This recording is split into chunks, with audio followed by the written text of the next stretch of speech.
el Ágora de Sociedad Conectada y Ciudadanía Inteligente queremos abordar el significado de lo digital, de la sociedad digital, ¿no?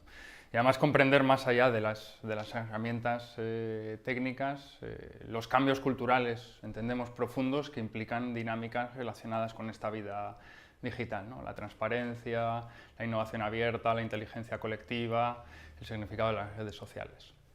Queremos hacerlo además yendo más allá de la espectacularización de la tecnología para entender lo concreto, ¿no? Y ese es el principal reto que abordamos en el módulo. En nuestras formas de hacer, al final lo que queremos es cuestionarnos sobre nuevos enfoques de los proyectos, sobre nuevas alianzas y nuevos aliados, sobre nuevas dinámicas con las que hacer concreta esta vida digital en nuestra acción como organizaciones y como sociedad.